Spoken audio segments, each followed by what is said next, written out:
está ya conectado nuestro columnista estrella, podría decir, Sí. Federico Jaime. Hola Fede, ¿cómo estás? Bienvenido. No te escuchamos. Ah, estás muteado me parece, Fede, a ver Está si... muteado. Perdón. Esa. ¿Qué ¿Cómo haces, Jaime? estás? Le decía que me hacen sonrojar y es difícil. Ah, ¿cómo andamos? Terminó el año escolar allá, ¿no? Sí, Sí, el te viernes sigo en redes terminó, hoy y fue el último día acá en la escuela, estoy acá todavía, estaba estudiando, trabajando un poquito y Pero más tranquilo. sí, ya está, ya sí, terminé con las otras cosas también, así que ahora hasta mediados de agosto eh, descansar. estamos de vacaciones. Te estoy siguiendo en redes y veía eso, algunos saludos emotivos ahí y mencionabas mucho esto de alumnos que están de pasada, como que se ve que es muy común, Sí, muy normal allá. en las escuelas internacionales en general, o sea, Ujú. imagínate que en la escuela donde yo doy clases, tengo gente de la Embajada de Estados Unidos, de Israel, de Francia, de República Checa, de Japón, de India, Apa, y así sigo, ¿no? claro. Entonces ellos tienen en general, los oficiales de la Embajada tienen un periodo de 3 años que es suficiente tiempo como para que vos conozcas el país, pero no lo suficiente como para que eches raíces, porque si echas raíces, ya no vas a defender los intereses de tu país, vas a empezar a tratar de defender los intereses del país Ah, que te claro. recibe. Entonces, para evitar ese problema de que vos te sientas muy cómodo en ese país y que te puedas transformar, incluso sin querer, en un doble agente, te cambian de lugar cada 3 años. Mirá vos, interesante, Sí. interesante. Sí, sí, sí. O sea, tiene sentido, pero para mí sería imposible. Muy Sí, es difícil. como bastante, no sé si iba a utilizar el término inhumano, pero es deshumanizante. Sí, hay gente que lo disfruta un montón. Yo lo hablaba con varios colegas, incluso de vuelta en las escuelas internacionales tenés muchos profes que hacen 2 años en un país y ya saben que, o sea, van 2 años y se van dos Claro. años a otro y así van saltando. Y para ellos está bien, es una forma que han encontrado de viajar. A mí no es la que yo soy más chichaco. Yo me quedo en un lado y ahí soy feliz. Vale, ha estado por bastantes lugares. Sí. Y hoy ya nos metemos un poco en el tema que nos proponías, el dólar a nivel mundial. Pusimos ahí, titulamos, ¿se caen las reservas mundiales del dólar o en Estados Unidos? ¿Cómo es el tema? Bueno, hay varias cosas que están pasando. Como siempre, todo es muy complejo y todo tiene que ver con todo. Hoy me preparé un montón de notas, así que bueno, espero Esa. que sirvan y que nos podamos ordenar. Pero bueno, pasó hace poquito que explotó en redes que Arabia Saudita no había renovado un acuerdo con Estados Unidos para el petrodólar. ¿Qué es el petrodólar? Básicamente es el concepto que se tiene de los dólares que un país, particularmente de la OPEP, que es la Asociación de Países Productores de Petróleo, recibe, o sea, son los dólares que un país recibe por vender petróleo. Eso es lo que se llama petrodólar. ¿Pero por qué se llama petrodólar? Porque a nivel internacional, básicamente, el comercio de petróleo se Ujú. concentra en dólares, que es lo Ok. mismo que pasa, o sea, digamos, a partir de la Segunda Guerra Mundial, se empieza a utilizar el dólar desplaza a la libra esterlina, que ya había desplazado al franco francés Claro. Claro. como moneda internacional, pero además también desplaza al patrón oro, porque lo que había antes era que todo el mundo tenía sus reservas en metales preciosos, particularmente en oro, y nada, el dólar toma ese rol a nivel internacional. Entonces lo que pasa con el petróleo es que se compraba y se vendía petróleo solo en dólares, y a partir de ahí, bueno, eso vino a reforzar también de que el comercio internacional en general en el mundo se llevaba adelante en dólares, al menos del lado oeste. En el bloque comunista la situación es diferente, pero al fin de cuentas, cuando se termina la Guerra Fría, todo el mundo mueve hacia un comercio internacional en dólares. Entonces, se había armado este revuelo de que Arabia Saudita no había renovado ese acuerdo con Estados Unidos, pero ese acuerdo, a ser verdad que tuve que hay, es súper interesante porque un montón de medios grandes a nivel internacional, todo, levantaron esta noticia, pero en realidad el acuerdo entre Arabia Saudita y Estados Unidos nunca establecía que iba a ser en dólares. Ujú, claro. Fue un acuerdo secreto. Hicieron ese acuerdo, pero lo hicieron secreto. El acuerdo del que todo el mundo habla no decía ¿Qué? que, que se iba a hacer en dólares. Por ende, si no se renovaba, no pasaba nada. Claro. Pero bueno, hay una intención a nivel, y hay una tendencia a nivel internacional de moverse a otras formas de, digamos, la utilización de otras monedas para el intercambio comercial, la creación de nuevas monedas y formas de pago y la acumulación de otras formas de reserva que ya no sean dólares. Y bueno, esto de Arabia Saudita, que además es un aliado estratégico de Estados Unidos, empezó, o sea, volvió a levantar otro polvaderal en el tema de cuál es el papel del dólar en el mundo actual y en el mundo que se viene. Eh, Así Claro. que por eso quería hablar. Eso es como la breve introducción. Sí. No. Pero bueno, Es interesante, ¿no? Porque, bueno, el dólar también demuestra un poco el poder de Estados Unidos, cómo se instaló el imperio y cómo maneja los mercados.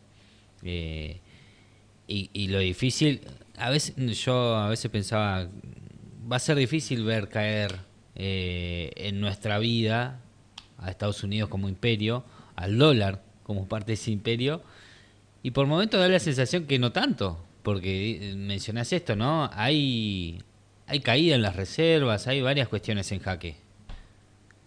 sí, yo escuché de vuelta preparando esta columna una frase muy interesante. ¿Cómo se producen las caídas? Tienes dos formas, o Ujú, paulatinamente o de manera muy abrupta. ujú, Eh, Como yo te dijera, como el imperio romano de Occidente cayó de manera abrupta. claro, Ujú, Y el imperio romano de Oriente cayó de manera paulatina, que de hecho se prolongó casi un siglo, un milenio más, y terminó cayendo como Bizancio a mano de los otomanos.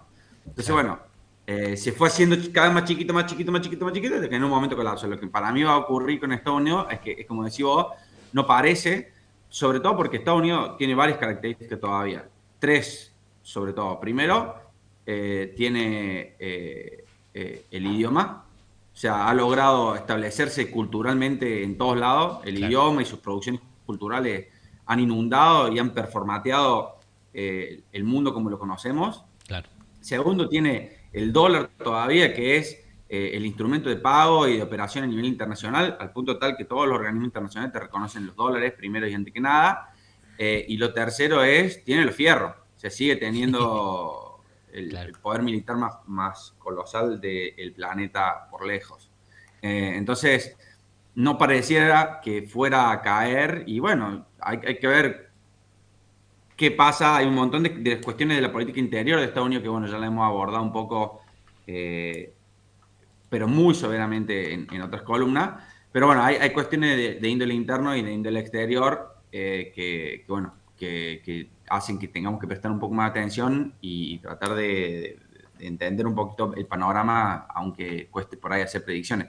Entre los cuales, bueno, está el tema del dólar, pero el dólar, digamos, como todo, tenés que ver qué es lo que hace el actor, en este caso el actor de Estados Unidos, pero también qué es lo que hacen los actores, los demás actores. Digamos. Esto siempre es relacional, no es el tirar de un solo lado, sino que es el tirar aflojo en un montón de sentidos. Y en ese sentido hay un bloque que ahora se ha constituido como bloque y cada vez va a ser más y más fuerte, que es el de los BRICS. Digamos, hay varias cosas que han pasado a nivel mundial y una de las Ujú, cosas es el BRICS. Rusia y China ya venían incrementando muchísimo sus reservas en oro, en vez de tener reservas en dólares. Y lo que pasó, hay varias cosas que pasaron. Una de las cuales es la guerra de Rusia con Ucrania. ¿Qué claro, pasó? Estados Unidos usa los dólares, tiene una expresión en inglés que es weaponize them, los usa como un arma. ¿verdad? Ujú. Vos te portás bien, te doy dólares, o te portás mal, Te lo no te saco. doy dólares. Y como todo el comercio internacional se regula con dólares y todos los intercambios son en dólares, entonces si no tenés dólares, tenés un problema, y si tenés 1.000 dólares, tenés un apoyo. Claro. Entonces, los usa como un arma más, por eso decía, tiene la cuestión cultural, la cuestión económica, la cuestión militar de Estados Unidos sigue siendo relevante. Entonces, ¿qué pasa?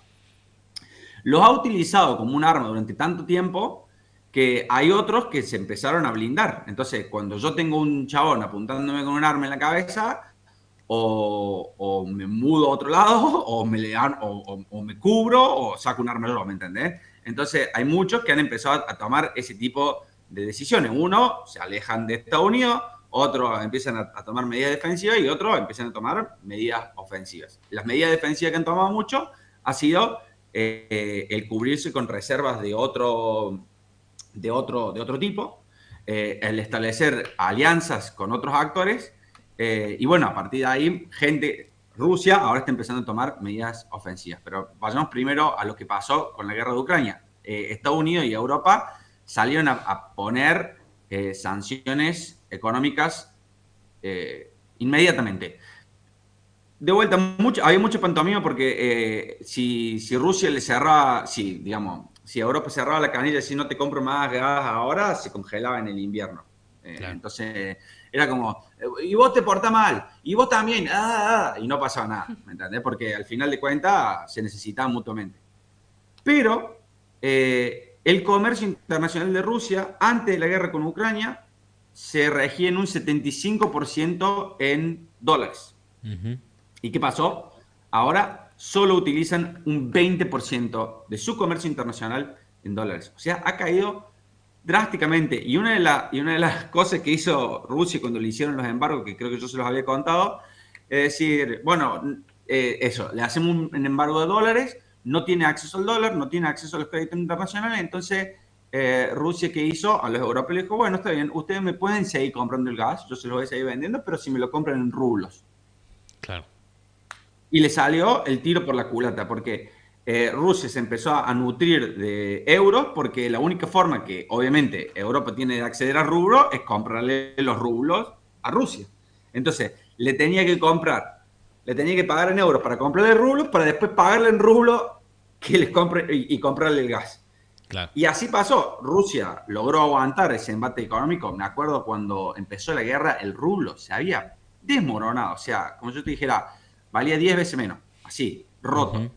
Pero ahora está a los niveles que estaba antes y más alto. Entonces los chabones lograron aguantarla y como consecuencia de esto, digamos, en el largo plazo, desde que empezó, no desde el 2014, sino la escalada ahora del 2022, el rublo está más fuerte, hay menos reservas de dólar y más reservas en oro, y han decrecido impresionantemente el uso del dólar para transacciones internacionales. Claro. El oro siempre estuvo. El oro siempre está. ¿No? Sí, decirle si no los ingleses. Claro. Por eso digo, el dólar sí, pero tiene que tener un respaldo. Sí, pero por eso digo, por ejemplo, una de las razones por las cuales Inglaterra no accedió nunca a entrar al euro son muchas, y tienen que ser, algunas son culturales también, pero es porque tienen todo el oro y la plata robada, Sí. de toda su historia, la tienen ahí guardada, y los chabones nunca se dieron ni un centímetro en sus reservas de oro. Pero acá volvemos a lo mismo, los países centrales intentaron y convencieron efectivamente a las élites locales de que tenían que vender su oro y respaldarse en dólares, pero ellos nunca dejaron el oro. Claro. Entonces, sí, el oro siempre existió, la plata siempre existió como fuente de reserva. Lo que pasa es que ahora, por ejemplo, Rusia y China, desde hace años, y por eso ellos ya se venían, o sea, preparando para conflictos más grandes, y vienen incrementando sus reservas de oro mucho, Ujú. en la última década o más todavía. Vos Eh, mencionabas que las reservas de dólares, en este caso, por lo menos con Rusia, el impacto del dólar o la cantidad de dólares que se negocian ha decrecido un montón. Eh, y te iba a preguntar, y ya se me fue. No estábamos yendo por otro lado y se me fue. Pero estaba relacionado. ¿Qué porcentaje de la economía mundial negocia, no sé si tendrás ese dato, o en qué proporción se negocia con Rusia mundialmente, porque digo, si Rusia dice, bueno, ahora yo ya no necesito dólares, o pagame con rublo o intercambiamos, no sé, lo que sea. Digo, eso también afecta al dólar a nivel mundial. Digamos, hay otros Sí, países que tienen que igual, salir a buscar otra moneda antes de que buscar el dólar para negociar con Rusia. sí, igual Rusia no es en términos económicos una cosa tan grande por sí misma, sino que Ujú. lo es más en términos políticos. De todas maneras, a nivel mundial, en términos de volumen, China es lo más grande que hay, después viene la Unión Europea, después viene Estados Unidos. Entonces, en términos de volumen, hay varias formas de medirlo. Rusia no es tan relevante en ese sentido, pero sí es un actor políticamente relevante. Y que Rusia haya empezado a hacer eso, y que además no sea lo único, siente precedente para que otros se vayan sumando. Y ahí es donde quería sumar China. Porque China, o sea, Estados Unidos ha virado su política exterior de manera bastante prudente, en vez de antagonizar con Rusia, digamos, como primer enemigo, tiene su objetivo puesto en China. Lo que pasa es que eso trae un montón de complicaciones porque, de hecho, la deuda del Tesoro de Estados Unidos está mayoritariamente está repartida por todo el mundo, entre los cuales estaba, de hecho, Rusia. Posee muchos títulos de deuda de Estados Unidos y ahí vamos a otro punto muy interesante, pero China también, y China es engorrosa la cantidad de títulos de deuda del Estado que tiene. Entonces, cuando Estados Unidos quiso empezar a hacer guerra comercial con China, China sacó todos los papelitos de eso y dice, bueno, yo está bien, haceme toda la guerra comercial que vos quieres, pero págame ahora, todo esto. Y Estados Unidos fue como, amigo, era una jodita, ¿me entendés? Claro.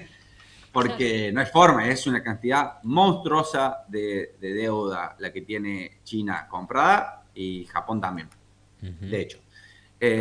Entonces, eso representa ya de por sí un problema.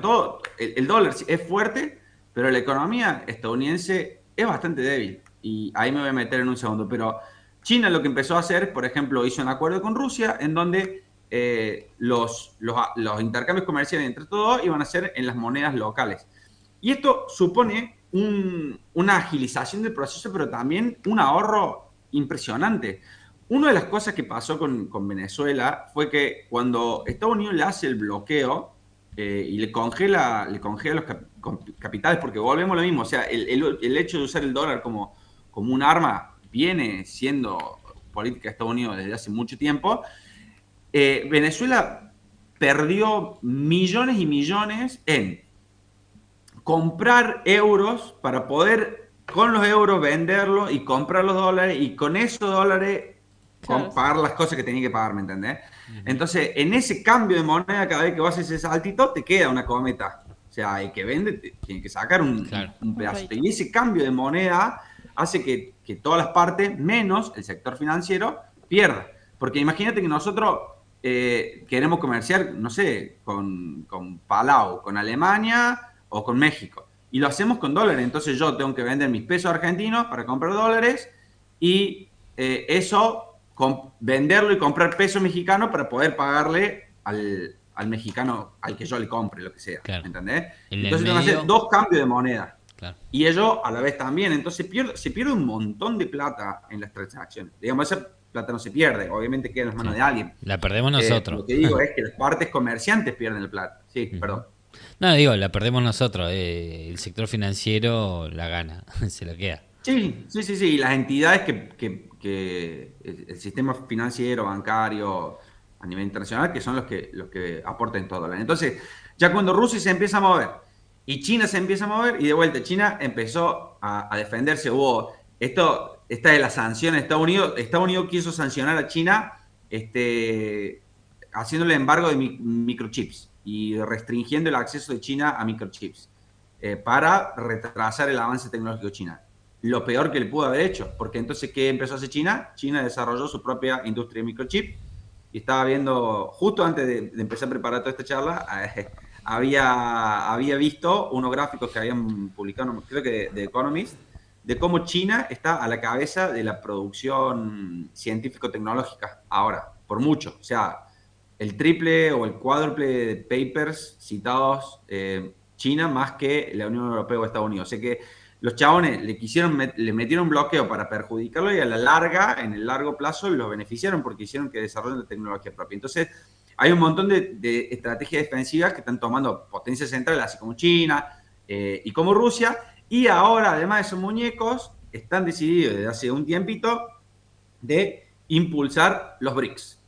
Los BRICS que ahora han anunciado, digamos, tienen un banco gigantesco, ahora al cual le han puesto un montón de plata y que quieren que sea como un contra FMI para el fomento y el desarrollo, pero que además han anunciado la creación de una, digamos, primero de intercambio entre las monedas locales. O sea, como yo te dijera, bueno, Rusia comercia con Brasil y pagan en reales y rublos. O sea, digamos, se saltean las monedas intermediarias.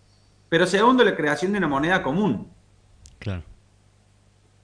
Ahí se cortó el Que audio. esa moneda común no necesariamente existe. Esto es importante porque cuando se habla, por ejemplo, del proyecto entre una moneda común entre Argentina y Brasil, no significa que vaya a haber un billete de esa moneda. Significa que se equiparan las dos contra esta moneda que puede ser ficticia. Como yo te dijera, vamos a crear un Neuquén, se va a llamar la moneda. Y bueno, y un Neuquén equivale a tantos pesos y equivale a tantos reales también. Entonces, cuando yo te pago X pesos, te estoy pagando X reales. ¿Entendés? Una forma de estandarizar el intercambio entre esas monedas.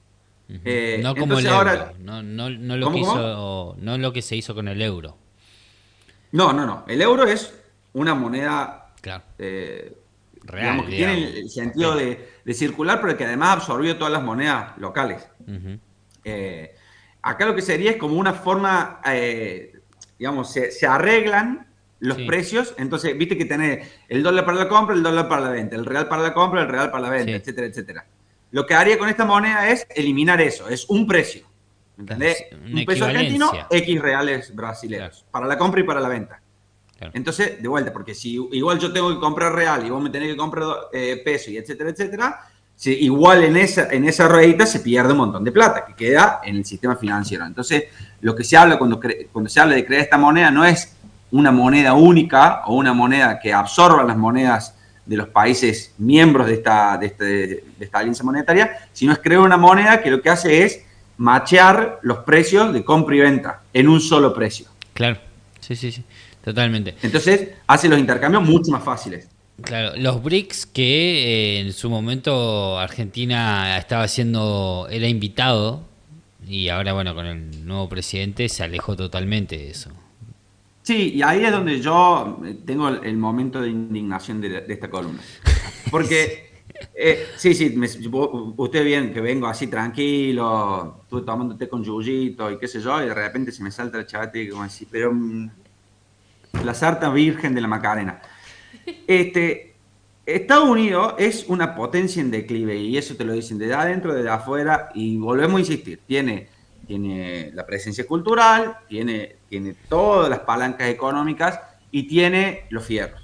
Pero hay un montón de cosas que están pasando alrededor que llaman la atención. Una de las cuales fue la audacia de Massa de pagar con yuanes una deuda con el Fondo Monetario Internacional cuando el Fondo Monetario le quiso hacer la revisión y dicen, yo no te largo la plata hasta que vos no hagas lo que yo te digo, pero esa era la plata que necesitamos para pagarles a ellos mismos, entonces Massa le dijo, bueno, está bien, yo te pago con yuanes.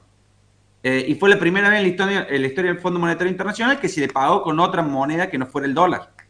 Entonces ese arrebato fue notado a nivel internacional. Fue como, entonces los dioses sangran, ¿me entendés? Se puede hacer estas cosas. Y ese fue un hecho más de un montón de otras cosas. Pero el BRIC, al cual nos invitaron, pero además nos invitaron, venía en planes desde que yo tengo 20 años por lo menos, no sé.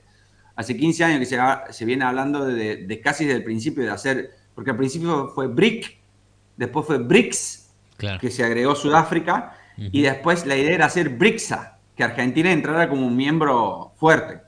La cuestión es que ahora Argentina dijo que no se va a sumar, los que sí se sumaron fueron Irán, ¿no? Arabia Saudita, Egipto, Etiopía y Emiratos Árabes.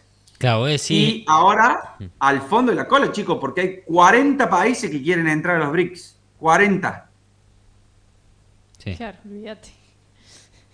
Es Fue una como, locura. estábamos al principio de la línea, loco. Sí. Estábamos adelante así para ir a comer y el tilingo este dijo, no, y ahora, olvídate. Porque aparte no es que Encima, vos te vas de los BRICS y te puedes sumar a otro armado, no existe otro no hay. armado. Y Estados Unidos está en un momento, como las grandes potencias, de meterse para adentro, digamos. Nosotros, todos los tratados internacionales, si gana Trump, en su momento lo había dicho, lo había hecho, de hecho a mí no me importa, yo me meto para adentro, me cuido acá de la frontera para adentro, no me Pero interesa si gana compartir Biden con nadie. también. Sí, O sea, no totalmente. importa quién gane en Estados Unidos, los dos van a ir a modelos proteccionistas. Ujú. Pero además hay como clubes, ¿me entendés? Como el G7, a donde fue Milei ahora. Que el G7 son Alemania, Estados Unidos, Canadá, Francia, Italia, Japón y el Reino Unido. O sea, fueron los que quedaron el bloque de Occidente, ¿me Claro. entendés? Ahora, ese bloque de Occidente que se creó en el 73 está bastante desactualizado y los BRICS lo sobrepasa ampliamente en casi todo lo que vos quieras analizar. O sea, el volumen poblacional de los BRICS, creo que algo así como el 40%, no, Sí. más, de Y la sí, población mundial, una cosa así. tenés India Porque y imagínate, China ya tienen India y solamente. China adentro. Claro. O sea, nada. Entonces, eso, la cantidad de volumen de producción, la cantidad de volumen, acá tengo, mira, había puesto, los BRICS son mucho más grandes que el G7 en PBI y en PPP, que es la capacidad de compra, digamos, básicamente. O sea, no solamente que sus economías son más grandes, sino que su capacidad de compra es más grande. Pero además de eso, y además su población es infinitamente más grande, Claro. pero además de eso, su tasa de crecimiento también es más grande. O sea, no es solo que ya es bastante más grande y su capacidad de compra y transaccional es mucho más grande, sino que además se va a seguir expandiendo a un ritmo más acelerado que el del G7. Se tiene una tasa de crecimiento del 3,6 cuando el G7 tiene una tasa de crecimiento del 1,1. Con lo cual, además nosotros no nos invitaron al G7, nos invitaron ahí a poner la caripela como eso, un invitadito, como dicen, che, dejen a los chicos que jueguen acá un rato y después se van y hablamos los grandes, ¿me entendés? O sea, a eso es lo que nos invitaron. Cuando en el BRICS teníamos la posibilidad de entrar una segunda oleada, porque obviamente está este primer núcleo más Sudáfrica que se suma un poquito de vuelta, nosotros hubiésemos ido a la segunda oleada y después y con la tercera vienen a la cola, ¿me entendés? Ellos ya dijeron no se va a cambiar el nombre de BRICS. Entonces, está clarito quiénes son los que van a seguir La mesa tomando chica, las políticas. digamos. Claro, está muy claro quién va a ser la mesa chica. Esto no está pensado para ser un lugar de iguales. Lo que está pensado hacer es un lugar de acuerdo, de integración y que va a ir caminando. Hasta ahora es más que nada una declamación. Se empezó a mover mucho más en términos económicos con el anuncio de la creación del banco. Ahora Rusia vuelve a dar otro paso. Hace poquito tuvieron esta conferencia en Rusia que la dio Putin, que muy poco cubierta, en donde anunció la creación de la moneda. Pero además hay otro punto más perdón, sí. No, dale. Hay otro punto más que cataliza toda esta cuestión, que es Israel y Palestina. Cuando uno vuelve a marcar en el mapa quiénes son los países que apoyan y reconocen a Palestina como un país y los países que ahora quieren ser parte del BRICS, digamos, es uno arriba del otro, así, calcado. Entonces, todos estos países ven ahora con buenos ojos, además de que está bastante difundido a nivel internacional que Estados Unidos, digamos, que Israel está cometiendo un genocidio y que Estados Unidos está siendo ha sido, pero ahora todavía sigue siendo, ahora que la comunidad la comunidad internacional abiertamente ha reconocido que esto es un genocidio en proceso, Estados Unidos lo sigue apoyando. Entonces, le está pagando muy caro en términos de imagen. Habíamos hablado, cuando hablamos de la columna de Trump, cómo a Biden le dicen Genocidal Joe por todo esto. Y todos estos países ven con buenos ojos desprenderse del dólar como medio de reserva y como medio transaccional. Entonces, de a poquito, eso va a ir ocurriendo mientras en casa la gente sigue hablando de dolarización. Claro. Y ahí es donde se Se vuelan los se patos. me alisan los rulos, ¿me entendés? Porque Totalmente. Y bueno, y justamente, ¿qué podemos esperar acá? Porque se caen las reservas a nivel mundial del dólar. Estados Unidos que también tiene deuda. Pasa que Estados Unidos está de los dos lados del mostrador, ¿no? Se presta plata a sí sí, mismo. yo ahí les pasé, no sé si Sí, quieren poner en pantalla el contador de deuda, si no lo comparto yo lo acá. tengo por acá. Creo que puedo. Sí, lo tengo, pero a ver, dame un tiempo mientras vos lo Sí, introducís. si no, déjame ver si yo lo puedo compartir, pero la cuestión es sumamente interesante y ahí es donde yo voy. Estados Unidos puede usar el dólar como arma en tanto la gente quiera dólares. O sea, digamos, mientras tanto la comunidad internacional Ahí quiera está, mira. dólares, entonces Estados Unidos puede usar dólares como arma. Es como decir, yo tengo lo que vos querés y Claro. si no te portas como yo quiero, no te los doy. Ahora, fíjate ahí donde dice US Total Debt, el segundo cuadrito rojo ahí, gigante. Ahí lo agrandamos. Chicos, la deuda de Estados Unidos es 100 billones de dólares. Ah, mierda. 100 billones de dólares. Eso es la deuda de vuelta, que le deben a los ¿Dónde me chinos, a los dijiste para que japoneses, no? a los alemanes, a los rusos, a todos los que tienen bono del tesoro, a todos esos muchachos que en muchos de esos casos son sus enemigos. Esto es lo mejor de todo. Claro. Esto, si salen todos a decirle que nadie va a decir eso porque colapse el sistema mundial, o sea, nadie quiere que colapse el sistema mundial. Ese que dice ahí, Ahí está, deuda 100 total de los billones. Estados Unidos, 100 billones, y ahí tenés la cantidad de dólares de deuda por ciudadano. Porque acá hay varias cosas. Está la deuda 17.000 privada dólares. y la deuda pública. Perdón, ¿sí? 17.000 dólares. No, perdón, 75.000 dólares. Sí, casi 76.000 dólares por persona. Sí. Y esto es parte de, digamos, la cultura de Estados Unidos, que es lo que nosotros queremos fomentar ahora, y que son lo mejor, que es lo que hay que ver, lleva a estos niveles de deuda. No todos los países tienen estos niveles de deuda. Lo que pasa es que en Estados Unidos viven una vida que no pueden pagar. Claro. Tienen crédito, eso es lo que tienen. La gente vive endeudada y esta es esta deuda. Los japoneses, al contrario, por ejemplo, ellos tenían deflación, pero porque la gente no consumía, ahorraba. Su cultura era una cultura del ahorro. Entonces, lo que ellos ahorraban, lo ponían en los bancos internacionales se daban vuelta y se lo daban al ciudadano estadounidense para que consuma. Entonces, el consumo de Estados Unidos es el ahorro de los japoneses, por ejemplo. Ujú. ¿Me entendés? Claro. Entonces, es una sociedad que está acostumbrada al consumo.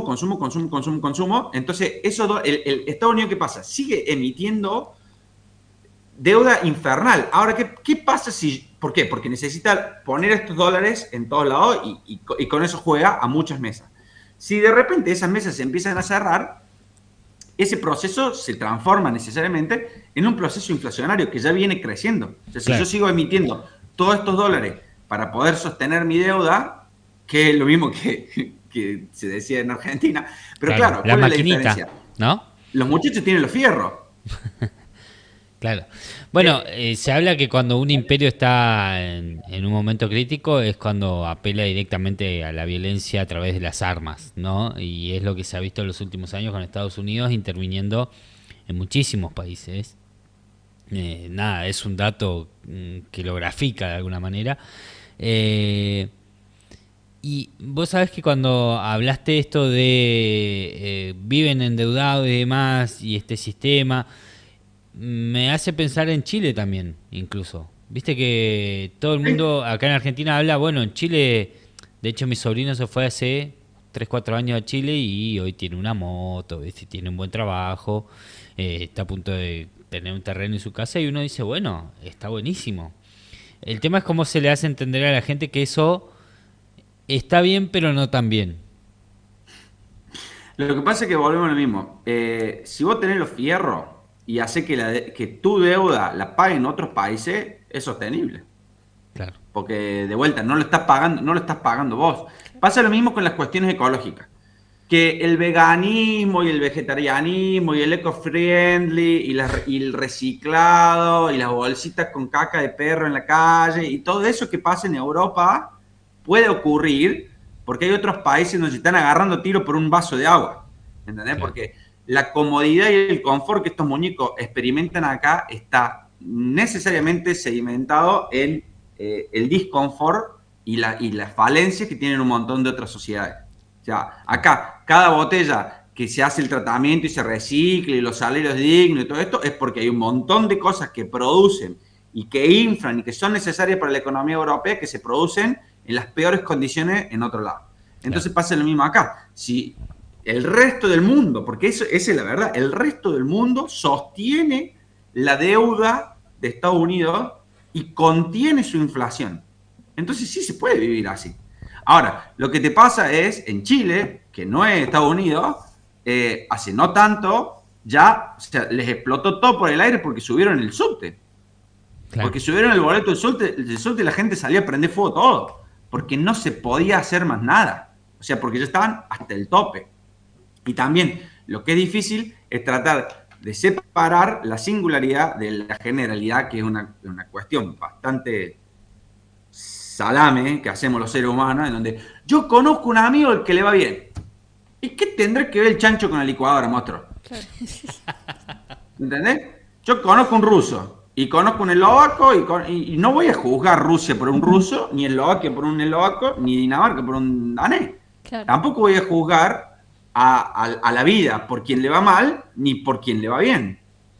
¿Entendés? Entonces, eso es muy difícil y yo trato de hacer este ejercicio. La vida es muy diferente a Instagram, en donde los casos de estas singularidades se estiran hasta el infinito, pero en realidad la verdad es bastante diferente. Entonces, sí, todos conocemos casos, y peleando siempre el tema de la meritocracia. Sí, hay gente que en condiciones paupérrimas y terribles levanta la cabeza y sale y logra grandes cosas sin nadie que lo apoye. Pero eso es el 0,00001%. El resto de la gente que se siente en un trono es porque lo ha heredado de 10 generaciones. Entonces, me parece que ese es el trabajo que hay que hacer, que uno conozca casos exitosos o que haya una de estas políticas no virtuosas se pueda sostener de manera virtuosa por un tiempo, como pasó en Argentina con la convertibilidad. En algún momento tenemos que pagar los platos rotos. Sí. Claro.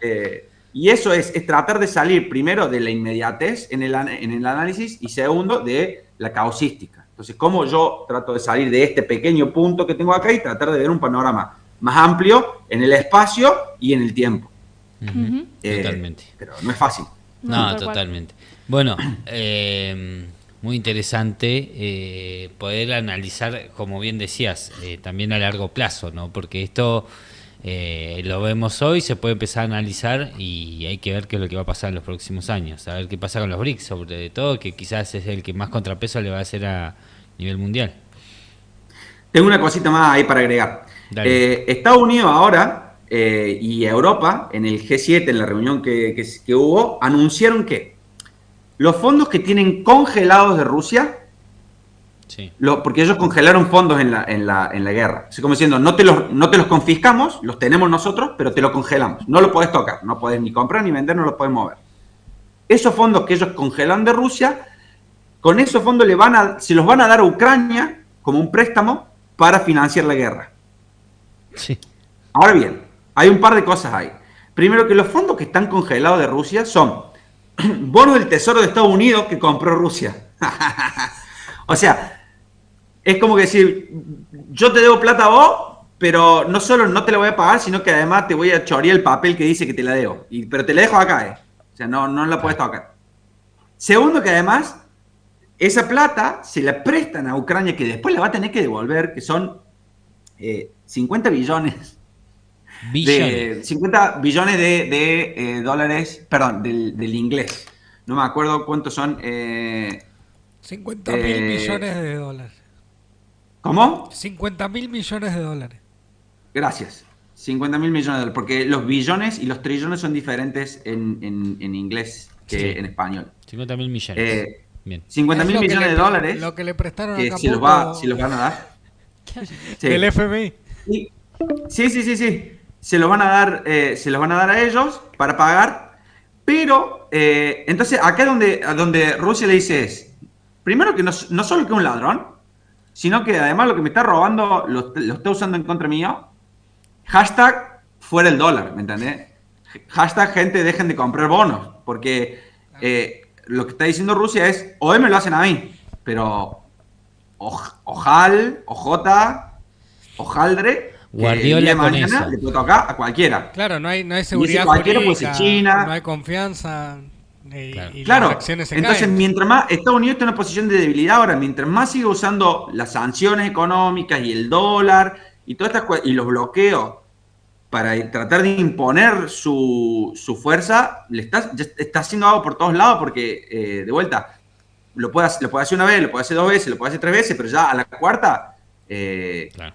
no podía pescar todos los días en la misma parte del río, porque los peces aprenden.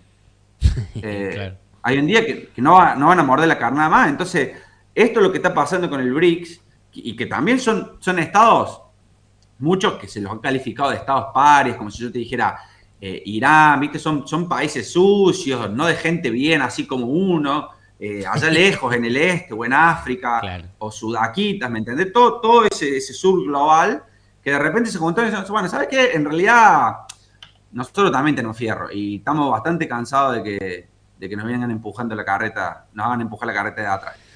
Entonces digo, Rusia tomó de vuelta, eso es lo que yo decía, en términos económicos no es tan pesado, sí es pesado las alianzas y la tela de araña que ha tejido, y de la cual nosotros nos caímos por un agujero al fondo de la letrina de tilingo.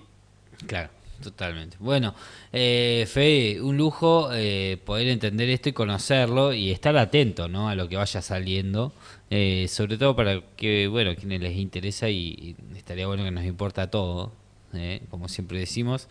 Y te dejo una inquietud para más adelante. Otro tema. Meta. ¿Cuál?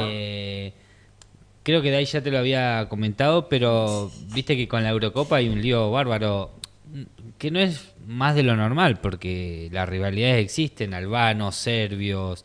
Bueno, ahora los serbios se dieron con los ingleses, se dieron con los albanos con los italianos, los ingleses con los ingleses. Bueno, una cosa hermosa que decíamos hoy.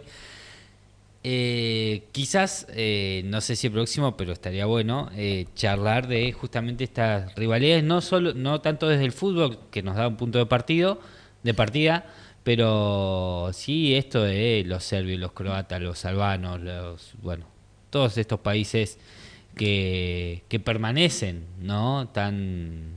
Tienen tan a flor de piel esa rivalidad que no es futbolística, sino que tiene toda una historia detrás. Sí, porque se pegaron un par de genocidios. Apenas. Entonces, Tranquilo. capaz que por eso nomás. Lo podemos hablar, hacer como una revisión histórica del desmembramiento de la ex Yugoslavia, porque fue brutal. De la muerte de Tito para acá. Sí, sí, ahí, bueno, Milosevic fue juzgado por la Corte Internacional de Justicia, pero fue terrible. Yo tuve la posibilidad de estar en casi todos los países de los Balcanes, me falta Serbia y Macedonia del Norte. Y sí, lo seguimos otro día, después le cuento. No voy a spoilear la columna que viene entonces. Es muy bueno y es complejo también para entender. Así que confiamos en que Sí. vos nos vas a Lo traer vas a claridad. iluminar. Voy a hacer lo posible. Che, me quedo con esta página. ¿Cómo es que se llama la del dólar? Sí, es tremenda. Se llama, le puedes poner. Se US llama, National para que lo Debt busco, para. Sí, vamos a compartir después en redes. Sí, sí, sí, sí, sí. USDebtClock.org. Sí, Sí. la plata que Exacto. debe Estados Unidos. Segundo. Se Y actualiza todo el tiempo. ahí mismo, en ese relojito, tienen el déficit de la balanza comercial con China. Si lo buscan más abajo, Mira.